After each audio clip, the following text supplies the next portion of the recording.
Hey everyone, I want to talk about something important today because it's time to get back to our roots around free expression on Facebook and Instagram. I started building social media to give people a voice. I gave a speech at Georgetown 5 years ago about the importance of protecting free expression, and I still believe this today. But a lot has happened over the last several years. There's been widespread debate about potential harms from online content. Governments and legacy media have pushed to censor more and more. A lot of this is clearly political, but there's also a lot of legitimately bad stuff out there. Drugs, terrorism, child exploitation. These are things that we take very seriously, and I want to make sure that we handle responsibly. So we built a lot of complex systems to moderate content. But the problem with complex systems is they make mistakes. Even if they accidentally censor just 1% of posts, that's millions of people. And we've reached a point where it's just too many mistakes and too much censorship. The recent elections also feel like a cultural tipping point towards once again prioritizing speech. So we're going to get back to our roots and focus on reducing mistakes, simplifying our policies, and restoring free expression on our platforms. More specifically, here's what we're going to do. First, we're going to get rid of fact checkers and replace them with community notes similar to X, starting in the US. After Trump first got elected in 2016, the legacy media wrote non-stop about how misinformation was a threat to democracy. We tried in good faith to address those concerns without becoming the arbiters of truth. But the fact checkers have just been too politically biased and have destroyed more trust than they've created, especially in the US. So over the next couple of months, we're going to phase in a more comprehensive community notes system. Second, we're going to simplify our content policies and get rid of a bunch of restrictions on topics like immigration and gender that are just out of touch with mainstream discourse. What started as a movement to be more inclusive has increasingly been used to shut down opinions and shut out people with different ideas, and it's gone too far. So I want to make sure that people can share their beliefs and experiences on our platforms. Third, we're changing how we enforce our policies to reduce the mistakes that account for the vast majority of censorship on our platforms.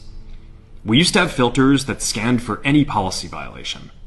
Now, we're going to focus those filters on tackling illegal and high-severity violations. And for lower severity violations, we're going to rely on someone reporting an issue before we take action.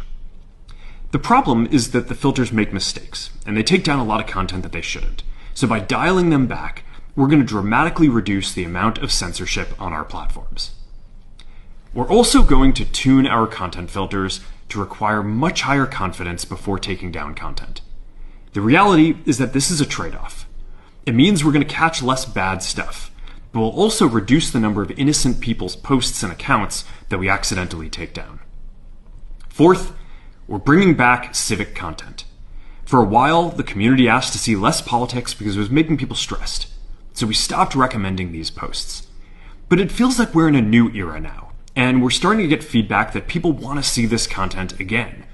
So we're going to start phasing this back into Facebook, Instagram, and Threads while working to keep the communities friendly and positive. Fifth, we're going to move our trust and safety and content moderation teams out of California, and our US-based content review is going to be based in Texas. As we work to promote free expression, I think that it will help us build trust to do this work in places where there is less concern about the bias of our teams. Finally, we're going to work with President Trump to push back on governments around the world that are going after American companies and pushing to censor more. The US has the strongest constitutional protections for free expression in the world. Europe has an ever-increasing number of laws institutionalizing censorship and making it difficult to build anything innovative there. Latin American countries have secret courts that can order companies to quietly take things down. China has censored our apps from even working in the country. The only way that we can push back on this global trend is with the support of the US government.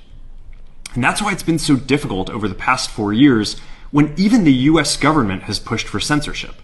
By going after us and other American companies, it has emboldened other governments to go even further.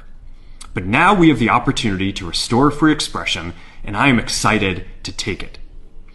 It'll take time to get this right, and these are complex systems. They're never going to be perfect. There's also a lot of illegal stuff that we still need to work very hard to remove. But the bottom line is that after years of having our content moderation work focus primarily on removing content, it is time to focus on reducing mistakes, simplifying our systems, and getting back to our roots about giving people voice. I'm looking forward to this next chapter. Stay good out there, and more to come soon.